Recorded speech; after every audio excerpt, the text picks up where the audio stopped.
Recebo no palco da Rio Nature and Climate Week para o painel Desbravando o Financiamento para a Natureza, Facilities de Investimento, Bioeconomia e Cooperação Sul-a-Sul, o moderador Nicola Ivzak, o vice-presidente sênior de Políticas do Governo e Impacto da Global Citizen, acompanhado por Marcelo Tomé, presidente do Instituto Amazônia Mais 21 e vice-presidente da CNI, Rogério Stuart, professor da SEBAI UFRJ, e Patrícia Ellen da Silva, sócia da Systemic Investidora de Impacto e ex-secretária de Desenvolvimento Econômico do Estado de São Paulo.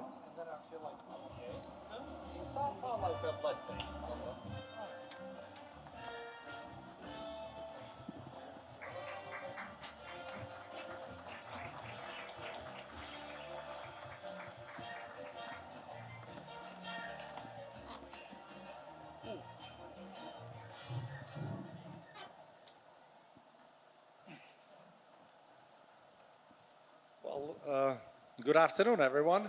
I've heard we're the last panel. I expected even less people in the room, but this tells me this is still an important topic, right?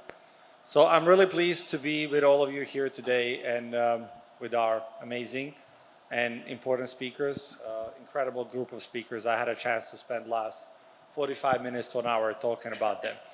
Today's conversation is really about one question.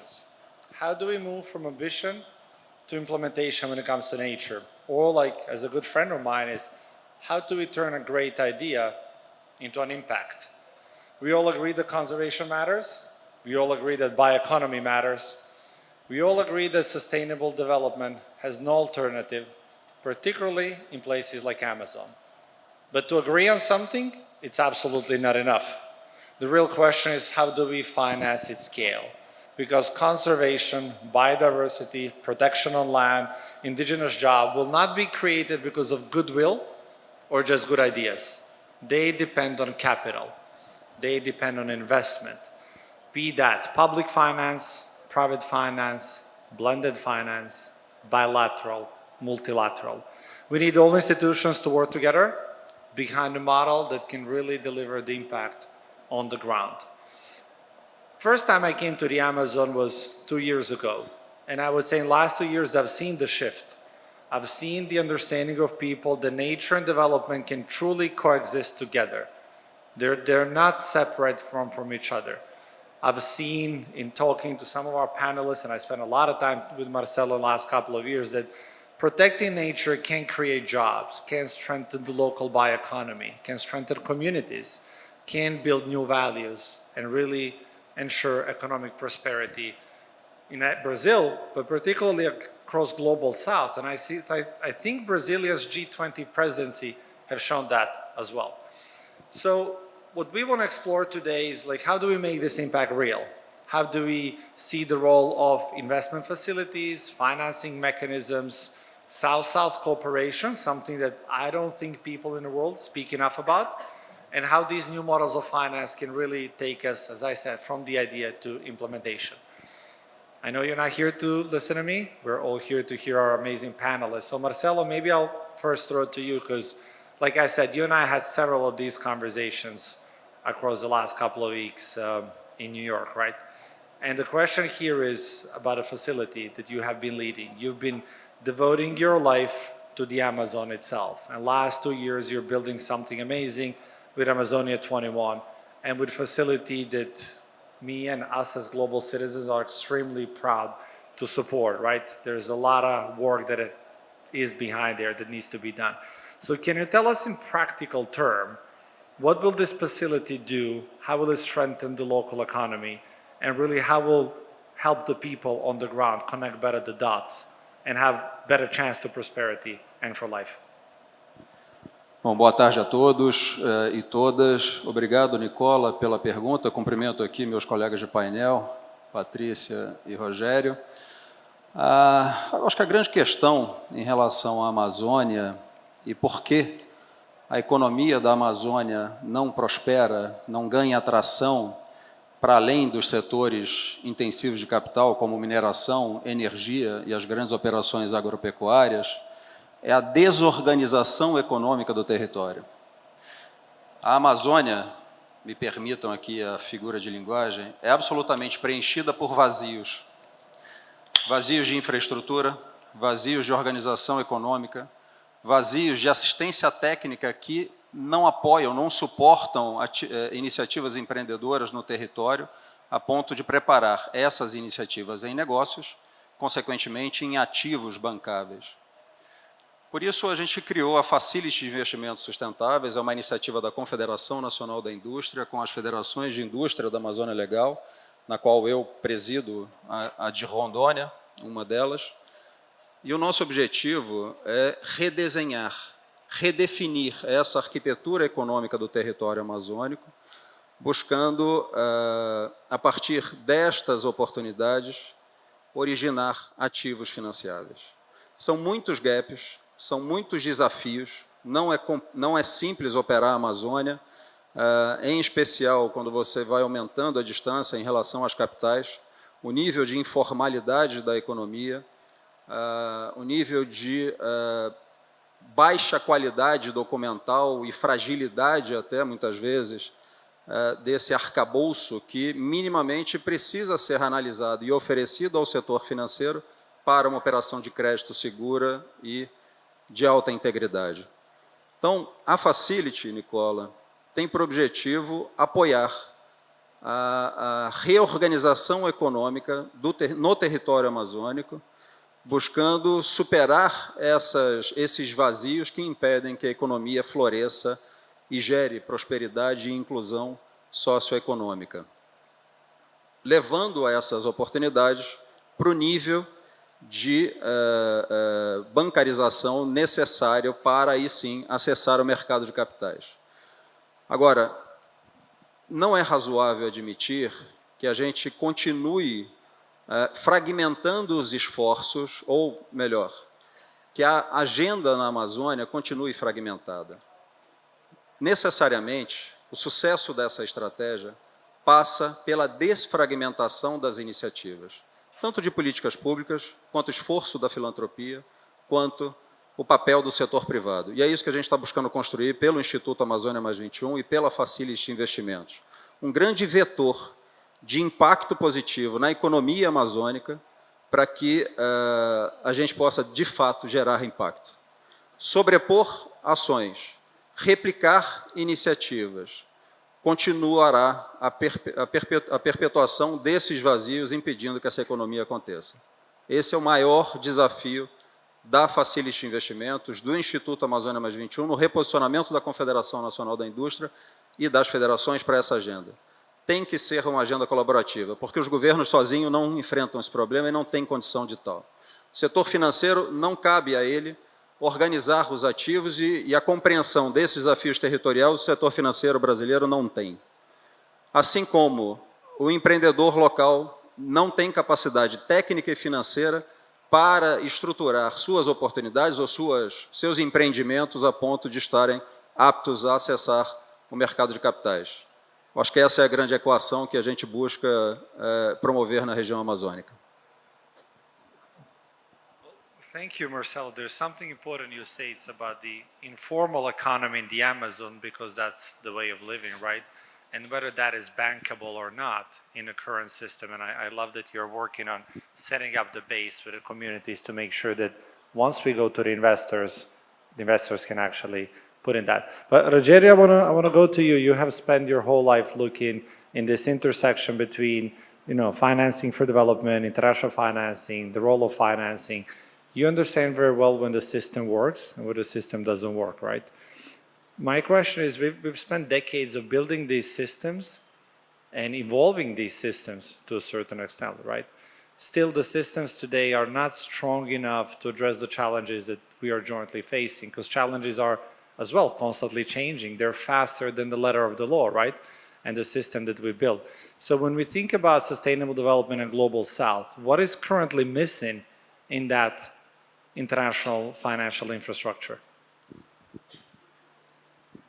Well, first of all, thank you very much for the opportunity to be here, and thank you for your introduction.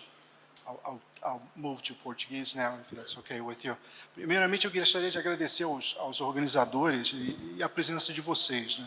Eu sou carioca. Disputar com o fim da tarde do Rio de Janeiro, vocês estarem aqui, para mim, já é uma honra inacreditável. Muito obrigado, especialmente um tema tão absolutamente importante como a transformação que a gente tem que passar. E eu vou começar por aí, né? Eu estudei muitos anos financiamento e desenvolvimento, né? E até hoje estudo, né? E o financiamento e desenvolvimento, na verdade, se relaciona com a mobilização de recursos para a transformação. Isso não é fácil, né? Não é fácil para um país que está em desenvolvimento, não é fácil para um país desenvolvido. Vou pegar um exemplo muito rápido, né? Quando você transforma a economia norte-americana numa economia voltada, por exemplo, para corrida dos astronautas, eu esqueci a expressão aeroespacial, obrigado. Você, na verdade, está dizendo para os setores, especialmente setores privados, de conhecimento, etc., olha, a gente vai transformar um setor de uma forma absoluta, entrando numa incerteza muito grande, né?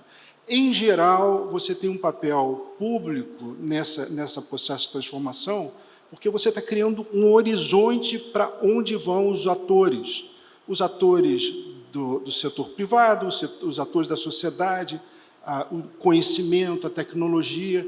Isso te permite não só entender para onde está indo a economia, mas para onde está indo a ciência. Isso gera um efeito de transformação seguida pelos atores importantes. Então, financiamento e desenvolvimento tem a ver com a utilização, a criação de estruturas financeiras, né, principalmente naqueles que houve êxito em fazer isso, em mobilizar os recursos em uma direção, a direção da transformação, né? Isso sempre foi um desafio. Países que tiveram muito êxito, por exemplo, citando alguns os países da pós-revolução industrial, que conseguiram ter êxito em fazer essa caminhada para o futuro, a transformação, criaram estruturas de mercado, estruturas de finanças públicas para fazê-lo. Exemplo mais recente, talvez, seja a China. A gente olha a China do ponto de vista da tecnologia, mas a gente não olha a China do ponto de vista da construção institucional de um sistema financeiro voltado para a transformação. Eu já passei uma vida inteira, eu poderia passar outra falando sobre o tema aqui. Mas é fascinante você olhar sobre esse ângulo, porque você vai chegar com a seguinte conclusão. O maior desafio não é a ideia de que você tem uma quantidade de capital disponível lá e que você tem que ter acesso a ela, é enganosa, especialmente em um país como o Brasil. O Brasil, ao contrário de países menores e que têm muita dificuldade em mobilizar tecnologia, pessoas, conhecimento, etc., precisam, por exemplo, de capital externo. O Brasil precisa mobilizar recursos existentes. Esse é o dramático. A maioria dos países do Sul que tiveram um êxito de expansão construíram estruturas em que aproveitaram recursos domésticos, mobilizaram eles para gerar essa transformação. Então, esse sempre foi um desafio do desenvolvimento, financiamento e desenvolvimento. Na transformação que a gente imagina aqui, que é uma aposta, não é mais nada que uma aposta, e é uma aposta necessária, existe um imperativo desse, que é a transformação no sentido da sustentabilidade, porque a gente não tem um planeta B, nem C, nem D, ao contrário do que Elon Musk acredita, né? Isso aqui é o aqui mesmo, né? Quanto tempo a gente tem? Nicola, how long do we have? We're well on time. I'm on time. Okay, good. Desculpe, mas eu me animo em falar sobre esses temas, né? Então, o desafio que a gente tem é que você, no país do Sul, principalmente, é que as estruturas financeiras não foram desenvolvidas para fazer face a essa transformação. Alguns já estão muito avançados nesse sentido. Por exemplo, a China, de novo, apostou na transformação para a economia verde. Mas a capacidade deles de construir instituições é muito maior, por ser uma economia de comando, muito maior do que tem nossos desafios são significativos. A Índia está nesse caminho, a Indonésia está nesse caminho, alguns outros países estão nesse caminho, mas é difícil. A outra dificuldade é o seguinte, a transformação que a gente está propondo compete com outras transformações, compete pelo menos com uma transformação e uma destruição. A destruição é a utilização de um sistema que lucra muito bem, né, fazendo o que sempre fez. Né, você dizer, olha, setor privado, vamos entrar aqui no mundo de incertezas, quando você está criando uma inovação que vai gerar muito lucro, por exemplo, inteligência artificial, é uma coisa, todo mundo está animado, vamos todos juntos. Você dizia, olha, vamos inovar para você direcionar recursos para a transformação, para a transformação em novos sistemas econômicos, de transporte, de infraestrutura, é pedir excessivamente de um setor, especialmente que o setor que tem que todo dia matar um leão, que é o setor privado.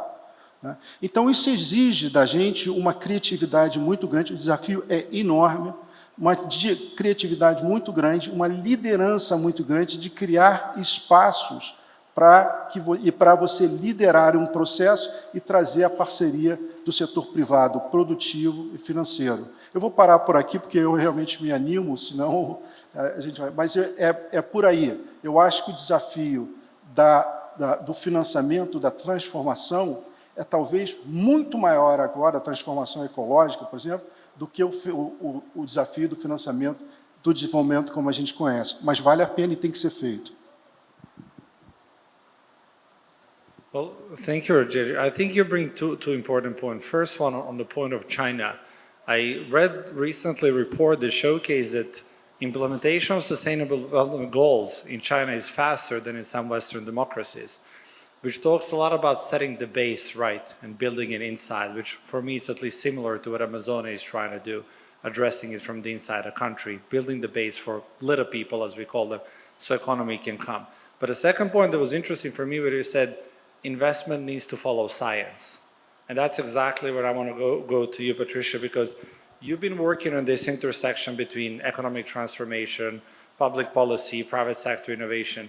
But the key question here is, how do we make sure that and we discussed it before, that we protect the nature while creating a value for investing in that nature, right? How do we attract investment, but at the same time, ensure that protecting the social integrity, environmental integrity, and putting people in the center on the agenda is untouched?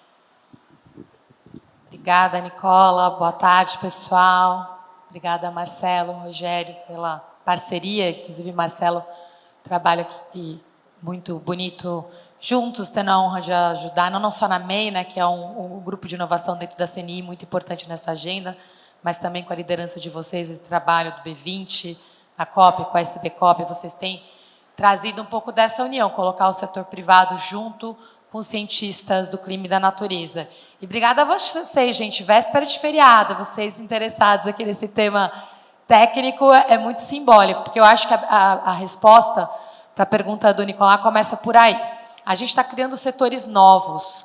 Existem muitas coisas que a gente está resgatando a nossa sabedoria ancestral, mas a gente precisa mudar a escala desses processos, chegar em regiões que nós não chegamos e resgatar coisas que foram também apagadas da nossa história e da nossa cultura. Então, a premissa é exatamente responder a pergunta que você fez, Nicolás, todos os dias. Só funciona esse trabalho de colocar a natureza no centro se a gente comprovar que é um modelo que é positivo para as pessoas, para a natureza e para os negócios. Ou seja, a conta tem que fechar. E alguns exemplos concretos disso, para a gente começar a medir um pouco mais, é saber o que a gente não sabe, saber as perguntas que a gente tem que fazer e voltar a estudar. Eu considero que nesses últimos 4 anos eu tive a sensação que eu fiz um doutorado de novo, assim, voltei para a escola, porque muitas coisas que a gente sabia a gente tem que desaprender, tem processos novos que precisam ser escalados, trabalhar de formas diferentes, ao mesmo tempo mais técnicas e mais colaborativas. Eu tive a honra, antes do meu papel atual na Systemic na AIA, eu fui secretária de Desenvolvimento Econômico, Ciência e Tecnologia no Estado de São Paulo, e eu era presidente do CONSECT, que era o Conselho de Inovação e Tecnologia dos Secretários Estaduais do Brasil. E a gente trocava muitas experiências nessa parte de mensuração, entendimento de oportunidades, Mas, como empreendedora, a gente não tem nessa máquina do Estado, a gente precisa mostrar nossas teses de desenvolvimento e os recursos vêm se a conta econômica fecha e a gente tem esse compromisso, no nosso caso, de colocar as pessoas e a natureza no centro. Então, trabalhar de uma forma colaborativa para levantar esses dados é o primeiro passo. Eu talvez colocaria aqui 5 passos importantes e todos eles têm CEP. Os dados têm CEP, a gente tem que mensurar na ponta. Tem uma segunda etapa que é entender os setores, as cadeias produtivas, e como aqui a gente sempre vai passar pelo uso do solo, é muito importante também saber a região que a gente está trabalhando. O terceiro é quais são as cadeias produtivas, e aí a especialidade setorial, ela faz uma diferença muito importante. Quais são as pessoas que estão envolvidas e quais são os gargalos, as barreiras e as oportunidades daquele território, daquela região. Pegando o caso da bioeconomia, a gente fez um trabalho concreto recentemente, junto em parceria com o ICC, que faz todo o trabalho de exportação de produtos, e com a Emerge, e a gente fez um mapa ali mostrando que a bioeconomia sozinha, ela pode adicionar mais de 100 bilhões de dólares por ano ao PIB brasileiro até 2032. E no trabalho aqui em parceria com o governo brasileiro, da transformação ecológica e do Nova Indústria Brasil, a gente fez um extrato disso para a bioeconomia de florestas e mostra que somente a bioeconomia que mantém a floresta em pé e alavanca a nossa biodiversidade gera entre 40 e 75 bilhões de dólares por ano a partir de 2030. E aqui tem um diferencial. O Brasil talvez seja um dos únicos países do mundo que o investimento nessa pauta também é das melhores fontes para geração de emprego e renda para a população. Então, esse tema de colocar a pessoa no centro, com as mesmas áreas, a gente pode gerar até 5 milhões de oportunidades de emprego e renda para a população. Por que isso é importante? No contexto geopolítico que a gente está vivendo hoje, a gente estava conversando antes de entrar aqui, tudo está mudando por minuto.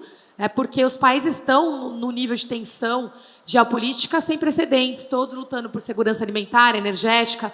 Rogério mencionou várias vezes o exemplo da China. A China, no mês retrasado, elevou segurança alimentar ao nível máximo de estratégia de defesa nacional. Isso vai ter um impacto enorme na matriz de produtos de exportação brasileiro, tanto de alimentos como a parte de bioenergia. Pode ser um grande problema, pode ser uma grande oportunidade de diversificação de produtos, de diversificação de parceiros estratégicos. O fato é estar posto. O governo foi muito detalhado em como isso vai evoluir mês a mês, ano a ano. Então, a gente pegou esses dados e mostrou o impacto potencial negativo que pode ter para o Brasil e o positivo. Então, vai ter um impacto muito grande na exportação de soja. Aqui não é uma questão se, é quando e como. Então, mostrar esses dados é muito importante. E depois, quais são as alternativas do que fazer com isso. E o último ponto aqui dessa etapa é, a gente tem mais de 40 milhões de terras degradadas hoje que podem ser imediatamente utilizadas para que a gente possa ter um aumento da nossa produtividade, geração de emprego e renda para a população. E o último, eu falei da geopolítica, eu falei da oportunidade de geração de emprego e renda, a parte da natureza, eu queria trazer o tema da tecnologia. A revolução tecnológica de inteligência artificial trouxe muitas oportunidades, mas impôs um desafio que é único e não é só do Brasil, é global. Na COP, em parceria com a presidência da COP e com várias organizações parceiras, nós lançamos um estudo dando números para isso. Isso é global, até 500 milhões de pessoas vão ter suas atividades totalmente ou parcialmente automatizadas até 2030. E qual que é a oportunidade para o caso do Brasil? No Brasil, o número de pessoas que vão ter esse impacto é até 23 milhões de pessoas, mas se a gente investir nessas áreas que a gente mencionou aqui, o número total é 28 milhões de oportunidades de emprego e renda para a população. Em bioeconomia, em bioenergia, em economia circular, em mercado de carbono. Então, a gente tem uma grande oportunidade. Eu diria que manter a floresta em pé e criar uma forma de alavancar essas 5 etapas que a gente descreveu aqui territorialmente é a única forma da gente garantir oportunidades de prosperidade econômica para a nossa população. Ou seja, nesse caso, as pessoas e a natureza estão no centro da nossa solução. Well, I couldn't agree more, and you bring an important perspective talking about interconnectivity and how fragile we are to the external shock because we're all interconnected. But while we are interconnected, some of them are further than others. So Marcelo, I want to go to you with maybe a little bit of a, let's call it provoking question, right? Whenever we come with a new financing model, there's a risk that it looks good on paper, but it doesn't really touch those who are in the middle of the forest, who are disconnected and disintegrated, right? So how can we ensure that this new facility reaches that ground, that really enforces that local economy of small fishermen in the village, right? That brings them together and not just be another pilot project that we started, right? Can you tell us a little bit more about it? Nicola, é óbvio que todo e qualquer novo setor, naturalmente, é carregado de riscos. E a Facility, na medida em que trabalha, ou ela é fundamentada na lógica de Blended Finance, e Blended Finance aqui como mecanismo de de-risking, a gente já começa a responder, em parte, ao desafio de como financiar os novos setores. Eu acho que esse é o primeiro aspecto. Segundo aspecto é saber do que está falando. É conhecer, de fato, o território e os desafios que aquele território te oferece.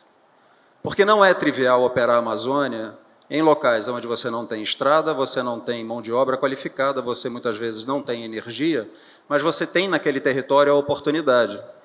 Então, soluções financeiras, né, advindas, e que falo com respeito, temos grandes parcerias na Faria Lima, mas a partir da Faria Lima, desconhecendo a realidade do território, na maioria das vezes, são soluções financeiras inaplicáveis.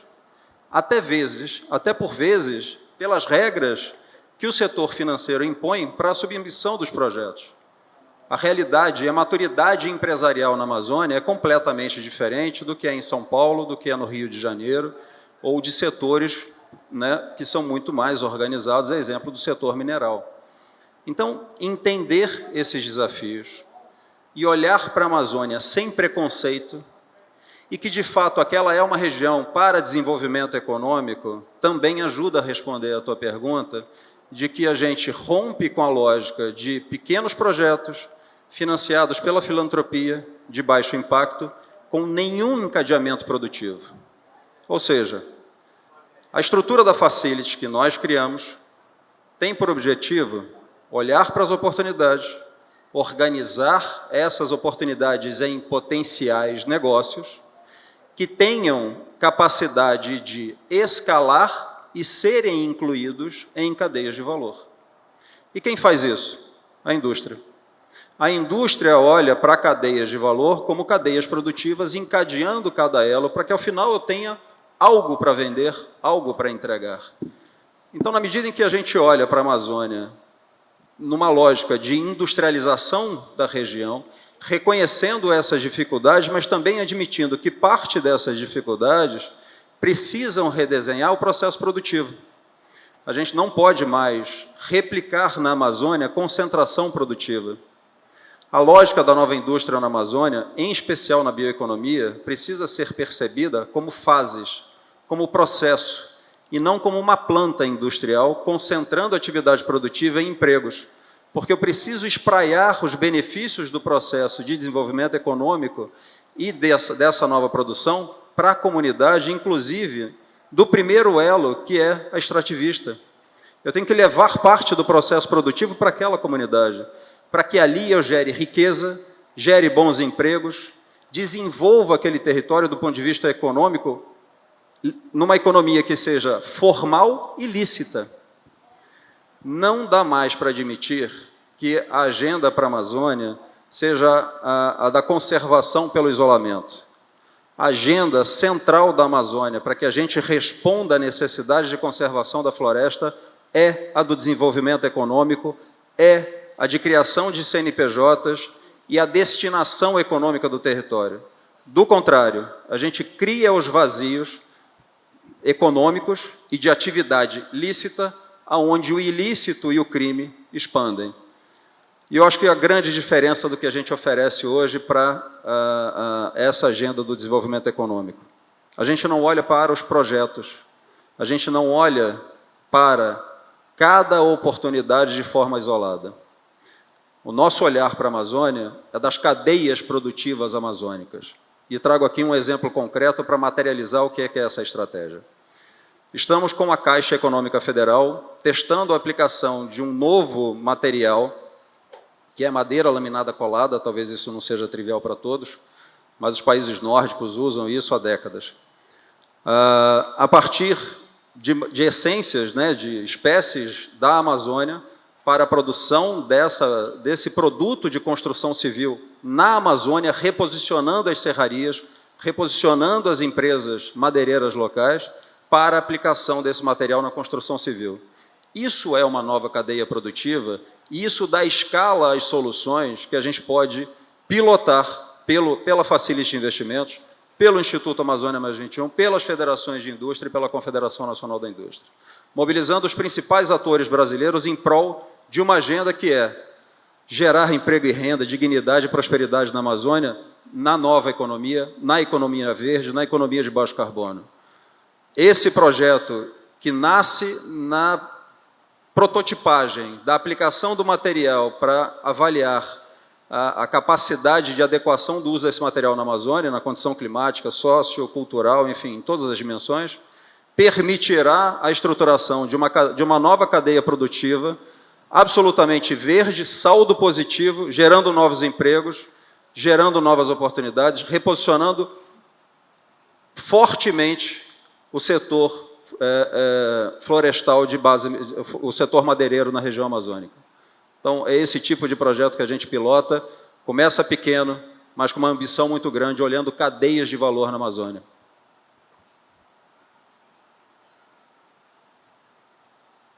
Well, what I like about what you said, it's really do your homework, start small, know what's going on in the ground. Despite that they are far, there is still hope in how to develop them and then scale if it works. Therefore, that risk is more control than just going there. So that actually brings me to the question I wanted to ask Rogerio is, I've been before joining Global Citizen, I was in the UN for over a decade, and I don't think people talk enough about South-South cooperation, right? Most of international financing mechanisms today have been developed by the developed world to resolve the problems on Global South, right? But I would say that we saw through the G20 Brazilian presidency that there's a lot of lessons learned that could apply across Global South. So can you tell me what do you see as a role of South-South cooperation in creating this mechanism and really sharing the know-how between different regions and countries who are kind of on a similar level of economic development? Yeah, thank you. Thank you again. Nicola, remind me how many minutes I have to answer your questions. Yeah, okay. Okay, because I want to do something. Eu vou tentar fazer uma coisa que eu não gosto de fazer, mas eu tenho que fazer, porque depois que eu escutei a Patrícia e o Marcelo, eu fiquei tão empolgado com eles, disse que eu vou improvisar. Tá? Eu vou improvisar começando com a dor que eles descrevem. Eu, além de ter sido acadêmico, representei o Brasil por 12 anos no Banco Mundial e no BID, além de ter trabalhado nessas instituições. Então, eu comecei a minha vida como banqueiro. Né? Então, eu tenho uma alma de banqueiro e banqueiro multilateral depois. Né? E agora também trabalho ajudando a mobilizar recursos para projetos maravilhosos. Né? O que eu vi nos 12 anos no Banco Mundial e no BID, né, se complementa com essa minha experiência. Eu venho vendo projetos muito interessantes, transformacionais, né, em situações como você descreve, né, que é uma fartura significativa para a empreendedora do projeto. Né? Farta a capacidade logística local, farta financiamento, farta um monte de coisa, é uma fartura incrível. Qual é a dor da empreendedora? A empreendedora tem que fazer a seguinte, que tem um projeto maravilhoso que vai transformar a sua região, né, vai gerar, tem uma grande possibilidade, eu trabalho, poderia falar aqui sobre 10 projetos nessa categoria aqui com enorme entusiasmo. Né? No Brasil, a primeira dor é a dor da espera. O que eu quero dizer? Você tem que desenvolver o projeto com qualidade técnica. E a empreendedora, em geral, que tem projetos bacanas, tem capacidade técnica para colocá-los de pé. Né? mas tem a espera de fazer todos os procedimentos para regulamentar esse tipo de projeto e depois tem a espera de saber como é que você vai financiar aquilo, né? Em um país em que você tem taxas de juros de 15,5%. O custo da espera e o custo do fracasso em um país que tem 15,5%, né, é extraordinário. Então, aí você começa, eu vou pegar Sul-Sul, né? A gente sempre pensa em financiamento climático Norte-Sul, né? E, por exemplo, o Brasil precisa de capital exterior, precisa de parceria em tecnologia, parceria em empreendedorismo, não precisa de dólares. Isso é uma coisa que mexe com as cabeças das pessoas. Por quê? Lembra que eu falei que o Brasil precisa mobilizar recursos internos. O Brasil tem aproximadamente 400 bilhões de dólares de reserva. Você está pegando dinheiro lá fora, não porque o país precise de dólares, mas precisa das condições de financiamento que você encontra lá fora. Isso é dramático, né? Porque você vai pegar uma taxa de juros que é compatível no exterior, que é compatível em fazer um projeto transformacional com todas as suas incertezas. Isso demora um tempo, por isso é extraordinário, tanto que a Patrícia disse, e me permite falar esse tipo de iniciativa que o Marcelo escreveu aqui, que é ajudar a criar, mobilizar, criar pipelines, facilitar, diminuir a dor dessa empreendedora. Tá? Por que Sul-Sul? Porque o Sul-Sul tem hoje, já muitos deles passam as dores que a gente passa, né? E tem capital a um custo muito inferior do que você encontra em outras partes do mundo, inclusive no Brasil, infelizmente. Isso é uma discussão muito mais longa. Então, você precisa Sul-Sul, não só porque pode criar uma parceria tecnológica extraordinária, pode ter uma parceria de conhecimento extraordinário e porque também pode oferecer um recurso, né, utilizando plataformas de financeiras que interliguem esses países a um custo muito menor. Então, a gente tem que olhar para o Sul não como uma competição em relação à relação Norte-Sul. É porque eles conhecem muito melhor as dores da Constituição Nacional e, enfim, conhecem muito melhor a dor da empreendedora em um país em desenvolvimento e sabe as soluções que a gente pode compartilhar e avançar juntos. Eu paro por aqui. No, I love what you're saying because it brings you back to the premises, right? How do we build partnership that will enable us to learn from other people's mistakes, that will enable us to transfer technology they have and share, obviously, the ways they develop in certain areas particularly. So, Patricia, I want to come to you on that one. Often one of the biggest challenges is that people that need to work together sit in different rooms, right? Investors are in one room, entrepreneurs are in the other room, communities are in rooms like this, governments are often behind the closed doors. So like, what do we need to bring all these actors together around the agenda of bioeconomy that can actually deliver? And let me go even a step further. How important are platforms like Rio Nature and Climate Week and other non-formal platforms to make sure the politicians and leaders also hear for communities themselves? Perfeito, Nicola. Bom, primeiro, a Rio Nature and Climate Week é, para mim, já um grande acontecimento, porque ela traz Nature and Climate, né? Colocando Nature antes, e faz com que a gente sempre, nas siglas, que a gente adora abreviar tudo, né? Nesse mundo do clima, a gente fala tudo por acrônimos, assim, é tudo em siglas. E essa aqui, eu espero que a sigla a gente sempre comece pela natureza mesmo, colocando a natureza em primeiro lugar. E faltam espaços, assim, de comunicação, de alinhamento de interesses, mas também de juntar objetivos comuns para poder escalar soluções. Quando o Marcelo trouxe aqui a história da Facility, eu acho que ela responde algumas das questões importantes nesse processo. Bioeconomia tem alguns desafios, né? Quando a gente tem inovação, tem alguns vales da morte, que a gente conhece quando os negócios passam ali por pontos de inflexão, que eles podem chegar na próxima etapa ou morrer. E eu acho que a área de bioeconomia, em especial na Amazônia, é um dos setores que a gente acaba tendo os 3 principais vales da morte acontecendo com bastante intensidade.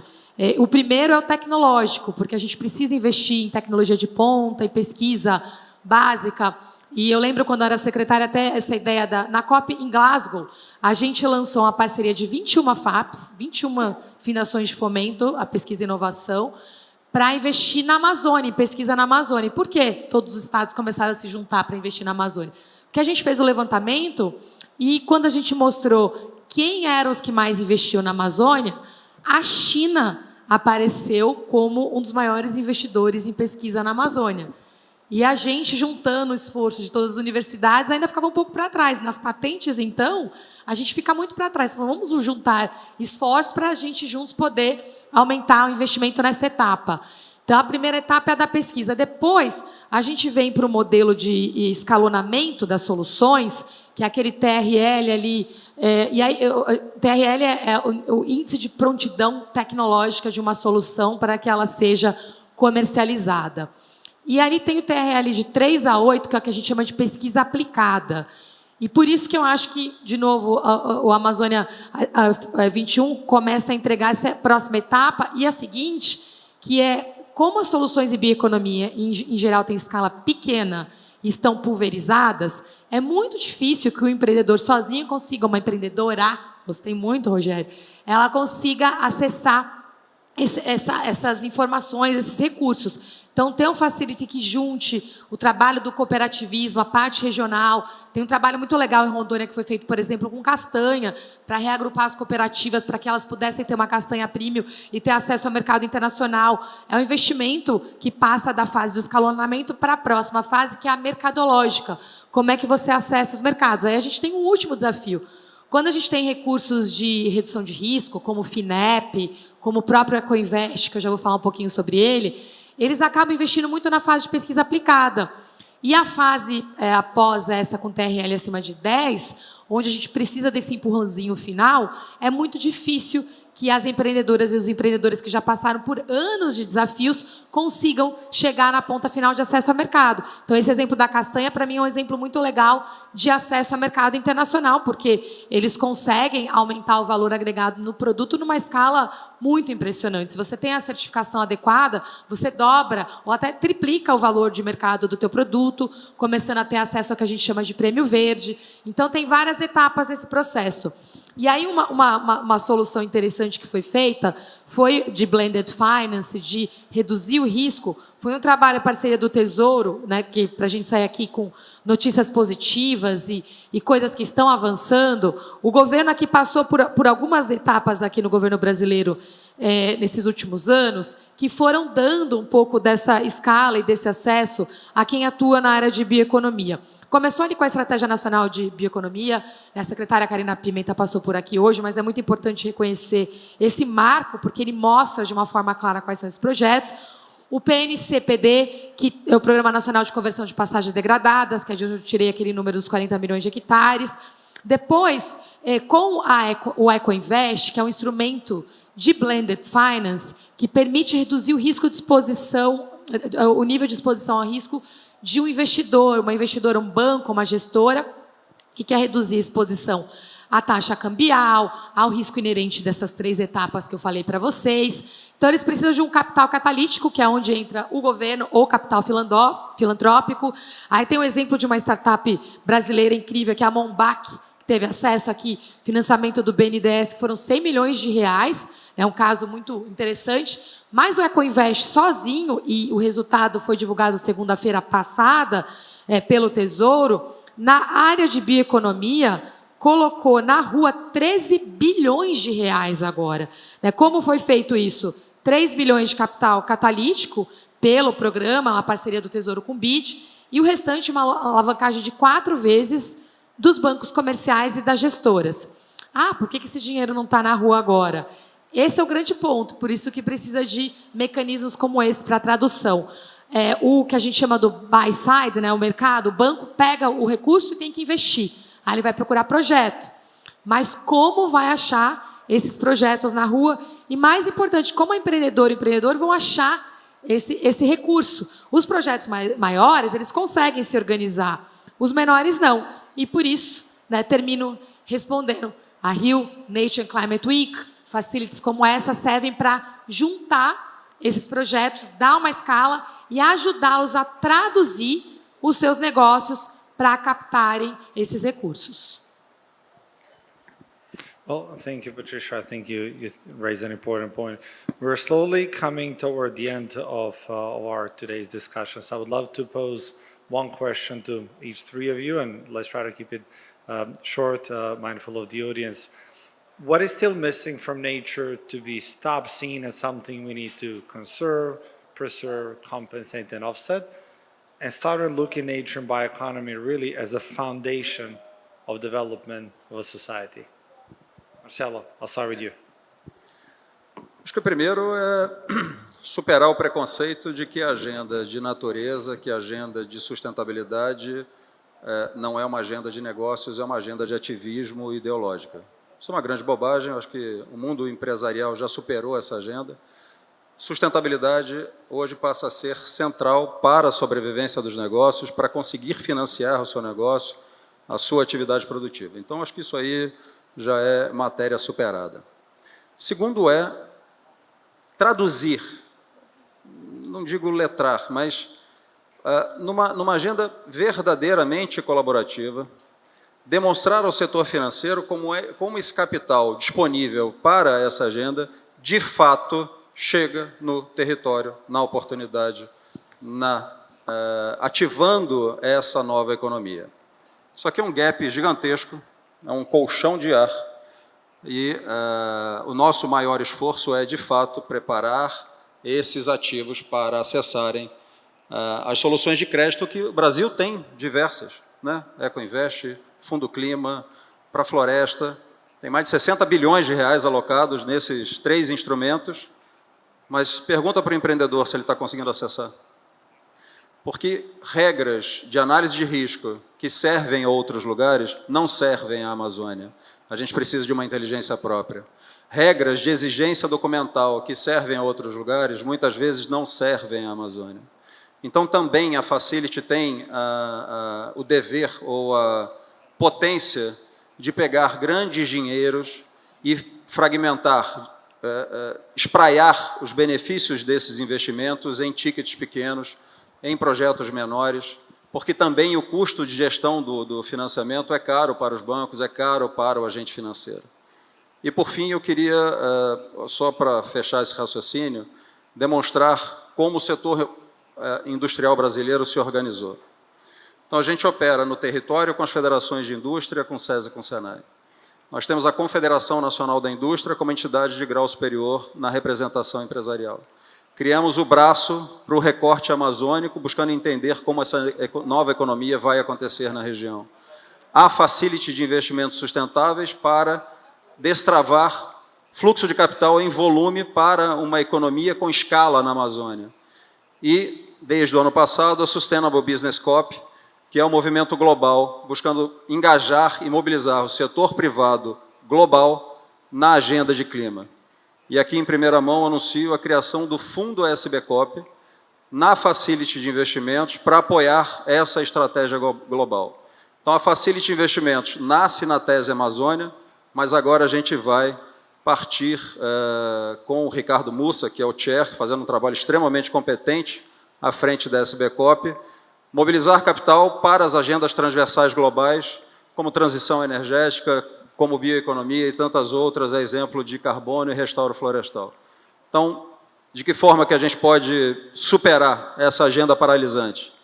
Sem preconceito, com foco em industrialização, carregando inovação, carregando muito conhecimento e destravando o investimento em agendas concretas que gerem negócio, que promovam inclusão e que promovam prosperidade, porque não é mais admissível olhar para uma região como a Amazônia, que tem 30 milhões de brasileiros e 44% dessa população inscrita no CadÚnico.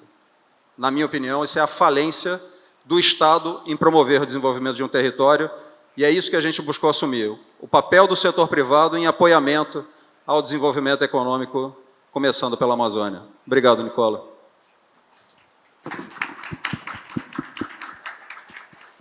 Thank you, Marcelo. Lots of amazing points, from access to capital, to technology, to do your job. One point that you raised that we haven't discussed today was tell the story. and story needs to be heard. Story of Amazonia 21 facility needs to be heard. So I would like to ask each one of you today to get out of this panel with something that you will share with somebody, with your neighbor, with a friend, with an investor. Share the story, because great stories of success starts in rooms like this. Rogério, I want to go to you. If we can go in 1 minute, how would you present investment in nature as basic of the economic development? How do we go beyond preservation? How do we go beyond? I'm sorry. So how, as I said before, how do we take this conversation of financing the nature, for nature to not to be seen as something to just preserve, but something to invest? Eu vou começar dizendo que eu concordo absolutamente com o que o Marcelo disse e pegando a mente executiva que a Patrícia espelhou. Você pergunta para uma executiva, fala assim, olha, eu tenho um projeto. Qual é a primeira pergunta que vem na cabeça de uma executiva? Quem investe, quem financia? Né? Porque senão você não consegue nem se mover se você não tem essa perspectiva. A primeira coisa que você tem que fazer é criar mecanismos simples em que as pessoas que tenham bons projetos saibam para onde eles possam aplicar, ser elegíveis. Né? Você tem, hoje em dia, capacidade tecnológica para gerar esse tipo de imediato conhecimento de para onde ir, para onde caminhar. Então, a primeira coisa é facilitar o conhecimento do que existe do outro lado do ponto de vista de financiamento e investimento e apoiar fazendo essa caminhada junto com a executiva, com a empresária, com a empreendedora.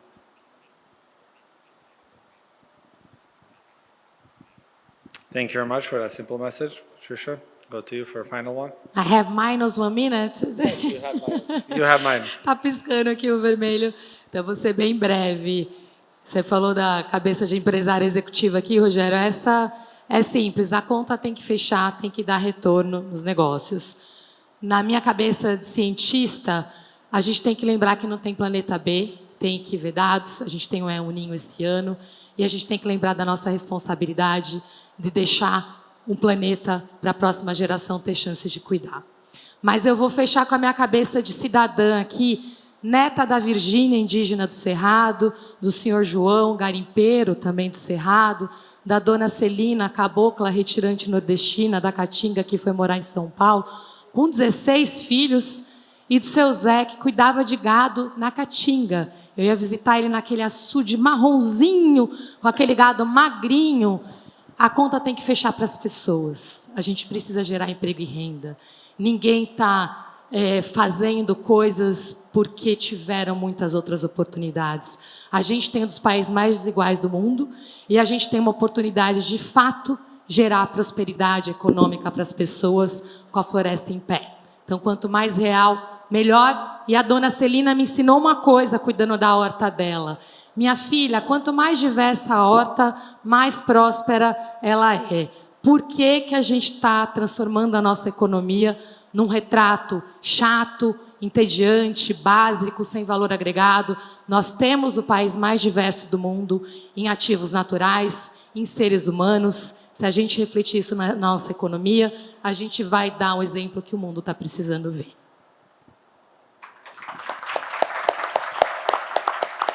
Well, thank you, Patricia. I really enjoyed this conversation. Can I ask our public to give another round of applause for amazing panelists we had today? I would also like to thank all of you for being with us today. And I think we came to the point that we understand all together that investing in nature, it's not a matter of conservation. It's a development question. It's an economic question. It's a question of innovation, cooperation, justice across global South. And most importantly, it's a question of how do we implement these ideas and how do we access the capital? So let's make sure that we support great initiatives like Amazonia 21 facility, that we support great executives who have a clear vision, that we share this message, and that we never stop fighting. I'll speak as an activist on my side. Thank you very much, guys. Hope you enjoyed today.